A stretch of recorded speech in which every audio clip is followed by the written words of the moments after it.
क्यों घबराएं जब हमारा संबंध भगवान से है।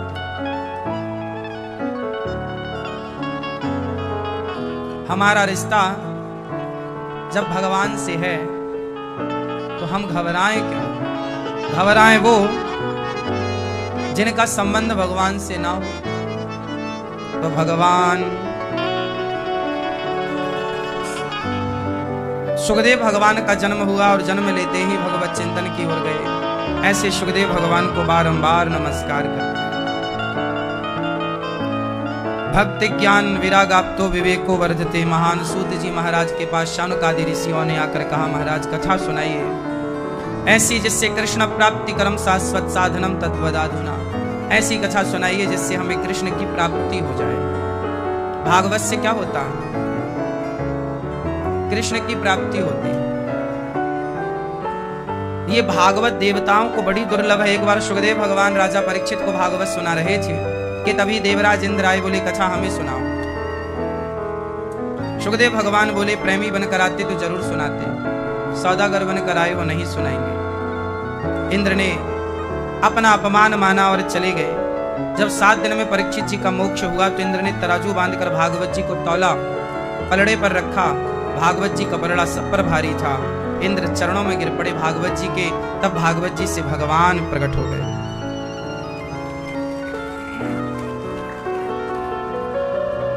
भागवत से भगवान प्रकट हो गए। ये जो भागवत जी आप लोग सुन रहे हैं, भगवान शब्द स्वरूप हैं।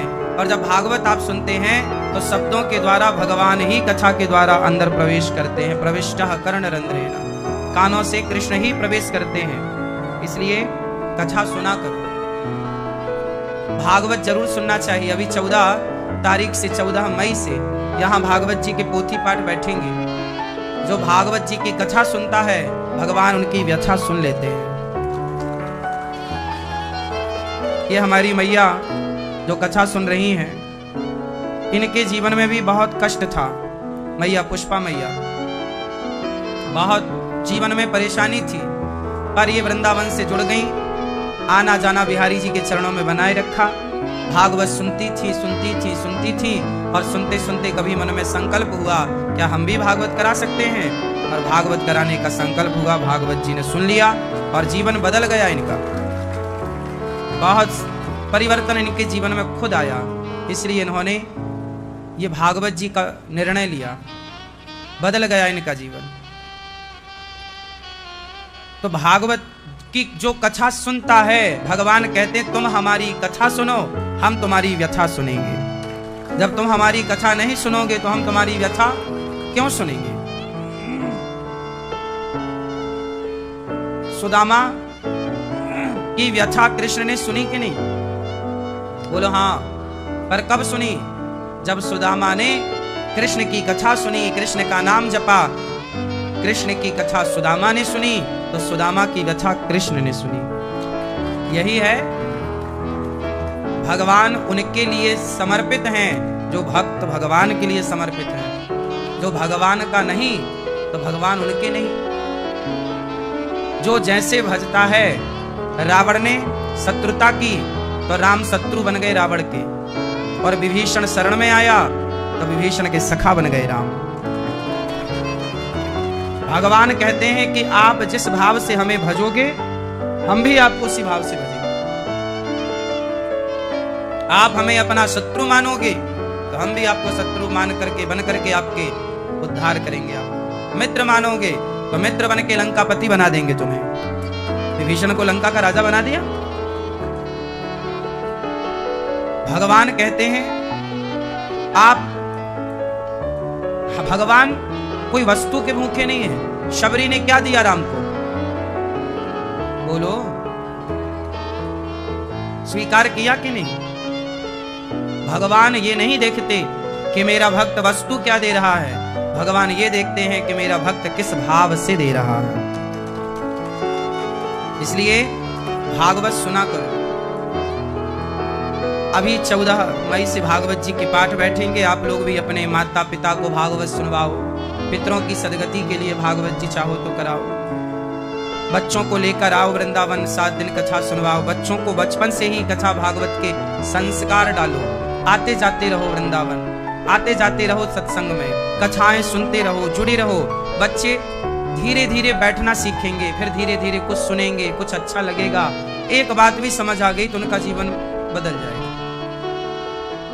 बच्चे कुसंग में पड़े उसके पहले उनको सत्संग से जोड़ देना चाहिए। गलती बच्चों की कम है, माता पिता की ज्यादा है। आजकल के माता पिता बच्चों को सत्संग से जोड़ते ही नहीं। और जब आप जोड़ने में देर लगाओगे तब तक कुसंग मुंह फाड़े खड़ा है, तब तक कुसंग मुंह फाड़ कर खड़ा है कि बस अंदर लेगा कुसंग। आपके बच्चों को जरा भी उसने कैप्चर किया तो बस खत्म। इसलिए बच्चे कुसंग में पड़े उसके पहले सत्संग का प्याला पिला दो। सत्संग की आदत देखो, सत्संग भी एक नशा। क्या है ये? मुझे स्वयं को एक नशा है। मैं अपनी बताऊं, जब तक मैं रात को कथा नहीं सुनता मुझे नींद ही नहीं आती। और कथा सारे जो हमारे संत हैं, महापुरुष, इन सभी की वाणी सब, जब कुछ अच्छी बातें सुन लो, अच्छी बातें या फिर पढ़ लो, जब तक पढ़ो ना, जब तक सुनो ना सत्संग, नींद ही नहीं आती। इसलिए मोबाइल दूर रख देते हैं, कथा चालू करके और सुनते हैं। जरा सी देर चालू किया बस नींद आ गई, और नहीं चालू किया तो करवटें बदलती रहती, नींद ही नहीं आती। तो मुझे खुद को आदत है, आदत नहीं है, नशा कथा सुनने का, नींद ही नहीं आती। अब ये नशा मैंने खुद ने पाला है। अच्छा है कि बुरा है? फिर ऐसी आपके बच्चों को भी नशा तो लगेगा। कथा का लग जाए तो बहुत अच्छा है, अच्छे महापुरुषों का लग जाए तो अच्छा है, वरना शराब का, गांजा का, सिगरेट का, ना जाने क्या क्या फिर समाज में आप देख ही रहे हैं।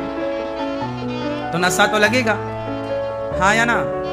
इसलिए अच्छे नशा, अच्छी चीज है। पढ़ने का नशा, गीता पढ़ो, हमारे कितने सारे ग्रंथ हैं, वेद पुराण पढ़ो, ले जाओ घर। भागवत जी ले जाओ, रोज 2 अध्याय पढ़ो, हिंदी पढ़ो। भागवत पढ़ लिया, फिर रामचरितमानस पढ़ो, फिर वाल्मीकि रामायण पढ़ लो, फिर ब्रह्मवैवर्त पुराण पढ़ लो, फिर पद्म पुराण पढ़ लो, फिर मत्स्य पुराण पढ़ लो, कूर्म पुराण पढ़ लो, विष्णु पुराण। कितना तो है, आपकी जिंदगी पूरी हो जाएगी। पर हमारे यहाँ इतना कुछ है कि पढ़ना लिखना पूरा नहीं होगा। हम सनातनियों का इतना साहित्य, तो पढ़ते रहो, अच्छा सीखते रहोगे, मन भटकाव से बचेगा, गलत चीजों से आप बचोगे, हाँ या ना? इसलिए सीखो अच्छी चीजें, कथा भागवत सुनना चाहिए।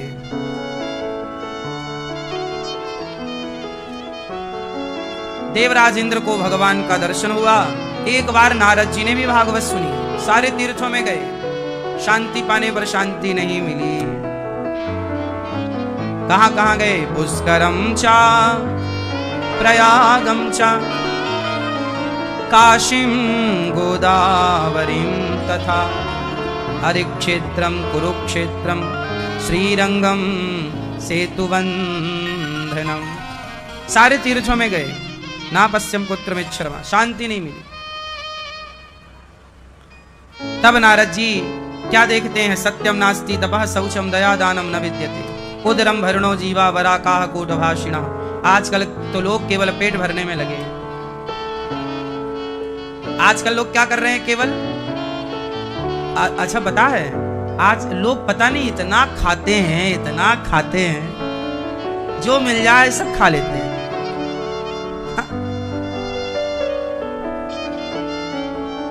ट्रेन में जाएंगे तो इतना बांध के ले जाएंगे। फ्लाइट में 1 घंटे की होती है, 1-2 घंटे में आपको उतरना होता है, लेकिन उसमें भी खाएंगे, खरीद खरीद के खाएंगे। फ्लाइट में भी ऊपर 1-2 घंटे ये भी नीचे आ जाएंगे, जबकि ऊपर 100 रुपया की कॉफी मिलती है, बहुत महंगा मिलता है, लेकिन खाएंगे। हम कहते ठूस के जाया करो।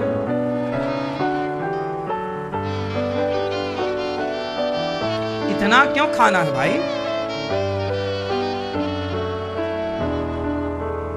हम तो एक दो बार, एक सुबह खा लिया बस, एक बार खाओ, दो बार खाओ, कोई बड़ी बात नहीं है, 2 बार खाओ, अच्छा है तो खा लो, पर चल हर जगह क्यों खाना है, कुछ भी क्यों खाना है, खाने योग्य खाओ तो समझ में भी आए। फल खाओ तो अच्छा है, फल खा रहे हो आप तो बहुत अच्छा खा रहे हो आप, कुछ भी क्यों खाना है। पेट भी रोता होगा आप लोगों का, कहां फंसे हैं। नारद जी कह रहे हैं सत्यम नास्ति, सत्य नहीं बचा, दया नहीं बची, दान नहीं बचा। कुछ लोग हैं जो दान करते हैं, सत्य बोलते हैं, दया करते हैं, बाकी तो आजकल केवल कलयुग सवार है लोगों की बुद्धि पर। नारद जी कह रहे हैं कि संसार में मनमाना है ना, पवित्रता रह गई है। आप में से कितने लोग सवेरे रोज स्नान करते हैं? कितने बजे नहाते हो? 6 बजे सही। ठंडियों में कभी कभी नहीं भी नहाते ना, कि रोज नहाते हो? हा? नहा के खाते हो कि पहले खा ले तो फिर नहाते हो? हा? आप नहा के खाते हो कि खा के नहाते हो? नहा के खाते हो। वो चाय सवेरे की बिना नहाए, हाँ? बिस्किट चाय पहले सवेरे, चाय बिना नहाए, सही है। अच्छा बिना नहाए चाय कौन, आप जब बिना नहाए चाय पीते हो, चाय बनाता कौन है सवेरे? कौन? आप बनाते हो, तो आप बिना नहाए चाय बनाते हो सवेरे, है ना? आपने बिना नहाए चाय बनाई, इन्होंने बिना नहाए चाय पी ली। आपको पता है आप गृहिणी हो, लक्ष्मी हो घर की, और आपकी रसोई क्या है? मंदिर है। अन्नपूर्णा माता कहाँ रहती हैं? वहीं रहती हैं। तो आप बिना नहाए रसोई में जाती हो, बिना नहाए मंदिर जाना चाहिए? बेटा रसोई में ही अन्न होता है, और अन्न ही हमारे विचारों को बनाने और बिगाड़ने का मूल है। कहावत तो सुनी होगी, जैसा खाए अन्न वैसा होए। तो जब आप बिना नहाए अपनी रसोई में जाओगी, तो फिर जब उस रसोई में आपके भोजन बनेगा, तो वो भोजन भोग लगने के योग्य है ही नहीं, अशुद्धि हो गई ना भाई। शुद्धि भी कोई चीज होती है कि नहीं? जैसी राखो शुद्धि वैसी बनेगी, बोलो, जैसी शुद्धि वैसी स्वाभाविक है। आज के लोग मानते ही नहीं है। नहीं मानो तो भाई नहीं मानो, पर जो है आजकल बुद्धि क्यों भ्रष्ट है? पहले के लोगों की बुद्धि इतनी भ्रष्ट थी? उत्तर दो, थी? क्यों नहीं थी? क्योंकि पहले शुद्धि थी। पहले क्या थी? पहले रोज गाय के गोबर से चौका लगता था, मतलब आंगन को लिपाई होती थी। रोटी बनने के बाद, भोजन बनने के बाद पूरा चूल्हा साफ होता, चूल्हे को गाय के गोबर से लिपा जाता था, पूरे बर्तन साफ शुद्ध होते थे। और फिर उस चूल्हे में जाने वाली जो गृहिणी होती थी, वो नहाकर, सवेरे स्त्रियां नहाती हैं, नहा करके सबसे पहले सूर्य भगवान को जल चढ़ाती हैं, पवित्र होकर, पवित्र भाव से, पवित्र मन से, पवित्र विचार से उस रसोई में प्रवेश करती हैं, और उसी पवित्र भाव से जब भोजन तैयार करती हैं, तो वही उसकी पवित्रता उसके भोजन के द्वारा उसके पति के अंदर और उसके पुत्र के अंदर प्रवेश करती है। वही पवित्रता, वही भाव जो एक गृहिणी का होता है, क्योंकि वही अन्न से आपका मन तैयार होगा, आपका शरीर तैयार होगा, आपका रक्त तैयार होगा, वही अन्न से न सब तैयार होता है।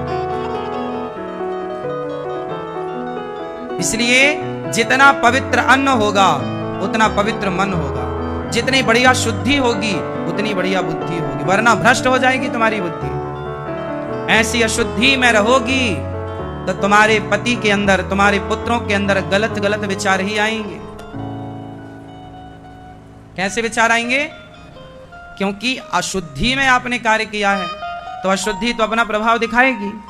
वो गलत विचार, अशुद्धि मीन्स नेगेटिविटी, शुद्धि मीन्स पॉजिटिविटी, सकारात्मकता और नकारात्मकता। ये आपसे ही जाएगा सब कुछ अंदर।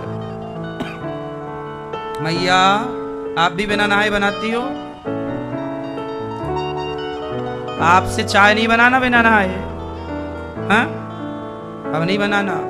रसोई में जाओ भी मत बिना नहाए। रसोई में प्रवेश करने से बच्चों बिना नहाए। बच्चों को भी सिखाओ, बेटा यहां नहा के जाना है। पवित्रता का विशेष ख्याल रखना चाहिए। खान पान, पहले के लोग कहीं नहीं खाते थे, घर में खाते थे, हाँ या ना? पहले के लोग पानी भी कहीं नहीं पीते थे। क्यों नहीं पीते थे? क्यों नहीं खाते थे? क्या मूर्ख थे तुम्हारे बाप दादे या समझदार थे? बोलो, क्यों समझदार थे? क्यों नहीं खाते थे कहीं भी आपकी तरह खड़े होके? आजकल आप किसी के भी हाथ का खा रहे हो, इसी को बोलते हैं भक्षा भक्ष। कुछ भी खा रहे हो, कोई नाक में उंगली डाल रहा है, कहीं उंगली डाल रहा है और उसी हाथ से तुम्हारे को दे रहा है, खा रहे हो। सामने वाला नहाया है नहीं नहाया, क्या उसका विचार है क्या? पहले के लोग बहुत शुद्ध रहते थे। पहले के लोग खान पान सब जगह नहीं। पहले के लोग अपना सामान लेके चलते थे, आटा, आलू, सब चीजें। जहां समय मिला वहां अपना, पहले छकड़े बैलगाड़ी में लोग नहीं यात्रा करते थे, तो बैलगाड़ी में सब बांध के चलते थे राशन पानी। अपना एक पेड़ के नीचे रुका, अपना बनाया, खाया, आगे बढ़े। सबका नहीं, सबका अन्न नहीं खाना चाहिए, हाँ या ना? सबका अन्न नहीं खाना चाहिए। क्यों? देखो ना, एक आदमी, एक वैश्या के घर एक आदमी, एक साधु आया, वो भिक्षा मांग रहा था, तो वैश्या का घर आया। तो साधु गया, भिक्षाम देहि, तो भिक्षा गया और एक वैश्या के घर से भिक्षा ले आया। तो वैश्या ने बढ़िया खीर बनाई थी, पूरी। तो उसने कहा, बाबा जी भिक्षा क्या लेते हो, आओ बैठ के पाओ, मैं आपको बड़ी मोटी दक्षिणा दूंगी। अब बाबा जी बैठ गए और वैश्या ने परोसा। अब बाबा जी ने बढ़िया खीर, पूरी, बढ़िया चक लड्डू खाए। और जब उस वैश्या का अन्न उसके पेट में गया, तो उस अन्न ने बाबा जी के अंदर ऊधम मचाना स्टार्ट किया। अब बाबा जी को सताया काम, हाँ। अब बाबा जी परेशान। उन्होंने कहा, भाई मेरे अंदर ऐसा विचार तो कभी नहीं आया आज तक। मेरी साधना करते तो इतने साल हो गए, भजन करते, ये क्यों आ रहा है? तो लोगों ने बताया कि आप आज जिनके यहाँ खाए हैं, जानते हैं वो कौन है? बोले, वो इस क्षेत्र की सबसे बड़ी वैश्या है। अच्छा, वैश्या का अन्न खाया तो उनके अंदर क्या आ गया? काम, वासना आ गई। जैसा अन्न होगा वैसे ही तो मन चलेगा। अब मन भी बाबा जी का जाने लगा यहां वहां। कब तक गया? जब तक वो अन्न का एक कण भी पेट में था। उस अन्न से जो जो निर्माण हो गया, तब तक वो आपको परेशान करेगा। इसलिए पहले के लोग सबका नहीं खाते थे कि पता नहीं आप कैसे विचार वाले हैं। भाई आप गौ हत्यारे हैं, आप मीन्स जो है उनकी बात, कोई गौ हत्यारा है, गौ हत्यारा है और तुम उसके घर का अन्न खाओगे तो तुम्हारे अंदर वो अन्न क्या करेगा? अन्न अपना प्रभाव तो छोड़ेगा ना साहब, हाँ या ना? आपको क्या लगता है अन्न का प्रभाव नहीं होता? बोलो, होता है। आप चोर का अन्न खाओगे ना, आपके मन में तुरंत चोरी करने का विचार आ जाएगा। प्रैक्टिकल कर लेना ये सब चीजें जो हम बोल रहे हैं। इसलिए पहले के लोग सब जगह नहीं खाते थे। पता नहीं आप कैसे विचार वाले हैं। शराबी होंगे आप, मांसाहारी तो नहीं है आप, गलत झूठ कपट से तो नहीं कमाया पैसा, उससे तो आपने नहीं किया, वो आपने खिला दिया हमें ना। इसलिए पहले के लोग, याद रखिएगा, सन्यासी भिक्षा लेता है, सबके घर की भिक्षा नहीं लेता। पहले के साधु होते थे, मैंने देखा है ये दौर। पहले जो संत होते थे, जो भिक्षा मांग के अपना भजन करते थे, वो सबके घर की भिक्षा नहीं लेते थे। सबके घर मांगने थोड़ी जाते थे। वो पहले गांव में ये देखते थे, इस गांव में भाई कोई भक्त का घर है, कोई सात्विक लोग हैं, पहले वो गांव का मुआयना करते, इस गांव में सात्विक कौन है, कोई ब्राह्मण है क्या इस गांव में? जिस गांव में कोई ब्राह्मण नहीं होता था, साधु उस गांव की भिक्षा लेते ही नहीं थे। भाई इस गांव में कोई ब्राह्मण ही नहीं है, कोई भक्त नहीं है तो भिक्षा काहे को लेंगे? भिक्षा भी अच्छे भक्तों की होगी। इसलिए आप पहले ये देखिएगा, आजकल तो क्या है, आप लोग भिखारियों से थक गए हैं। महाराज जी रोज कोई ना कोई मांगने आ जाता है। पहले के लोग सबके घर मांगने जाते ही नहीं थे। जब चैतन्य महाप्रभु ने सन्यास लिया, जब चैतन्य महाप्रभु जी ने सन्यास लिया तो वो सबके घर भिक्षा थोड़ी मांगते थे। सन्यासी उन श्रेष्ठ आचार्य, श्रेष्ठ भक्तों के यहाँ जिनके हृदय में भक्ति का वास है, अरे भक्ति के वास जिनके घर में है, भक्तों के यहाँ खाएंगे तो भक्तों की भक्ति हमें प्राप्त होगी। पापियों के घर खाएंगे तो पापियों का पाप हमें प्राप्त होगा। इसलिए आहार शुद्धौ सत्व शुद्धौ, आहार विहार शुद्ध। तो आज से आप अपने बच्चों को ये सब सिखाओ, बाहर की चीजें कम खाएं, अच्छा भोजन बनाओ। मेरी माँ घर पर, माँ अच्छा बनाए, पवित्रता से बनाए, अच्छे मन से बनाए, वो खाएंगे आपके पति, वो खाएगा आपका बच्चा, तो नित्य स्वास्थ्य भी अच्छा होगा, बुद्धि भी अच्छी होगी। आज दोनों ही बिगड़ा, स्वास्थ्य भी और बुद्धि भी। समझ में आया? आजकल लोगों को घर का अच्छा नहीं लगता। क्यों नहीं लगता? क्योंकि आजकल माताएं रुचि से बनाती ही नहीं है। माताओं को भी लगता है कि क्या बनाना, बाहर से ले आओ, अपने को क्यों बनाना। आजकल तो माताएं आलसी हो गई हैं, भोजन भी नहीं बनाती अच्छे से। तुमने भोजन बनाने के लिए भी बाई रखी है तो करती क्या हो तुम? दिन भर व्हाट्सएप चलाना, व्हाट्सएप फेसबुक चलाना, रील बनाना। हाँ।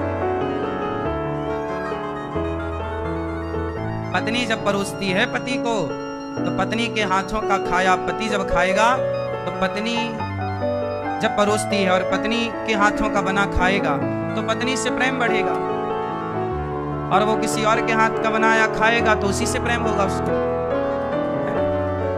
फिर ना बोलना कि हमारे पति का चक्कर चल रहा किसी से। अब तुम बनाओगे नहीं, खिलाओगे नहीं, तो वो किसी और से चक्कर चलाएगा।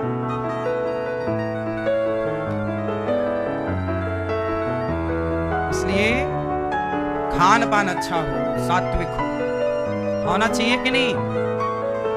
हाँ, पवित्र। सत्यम सत्यम नास्ति तपः शौचम, दया दानम न विद्यते, उदरम भरिणो जीवा पराका कूटभाषिणः। नारद जी आज एक वृंदावन धाम आए और जब यहाँ देखा उदास एक कन्या बैठी, देवी तुम कौन हो? हम देवी भक्ति हैं। नारद जी ने भक्ति ज्ञान वैराग्य को जब भागवत सुनवाई सनकादियों के द्वारा, तो भक्ति ज्ञान वैराग्य का दुख दूर हो गया। भागवत भक्ति ज्ञान वैराग्य ने भी सुनी, सनकादियों ने हरिद्वार की पावन धरती पर सुनवाई और बड़े प्रेम से कार्य पूरा हुआ। पर नारद जी के अंदर एक संदेह उत्पन्न हुआ, महाराज कोई पापी भागवत सुन के तर जाए तो आश्चर्य नहीं, कोई बड़ा से बड़ा पापी हो क्या वो तरेगा? वीआईपी पापी, हाँ पापी कैसा भी हो भागवत से तर जाएगा। ये गुलाबी मैया को जगा दो। मैया, ओ प्यारी मैया, सो रही हो मेरी माँ? एक मैया वो लंबा घूंघट डाल के बैठी है, कोई ना जगाओ। देखो देखे भी ना कोई। रुक जा रुक जा रुक जा रुक जा रुक जा। मैया राम राम, जागो मेरी माँ। दिन भर पंचायत करती है ना, थक जाती है।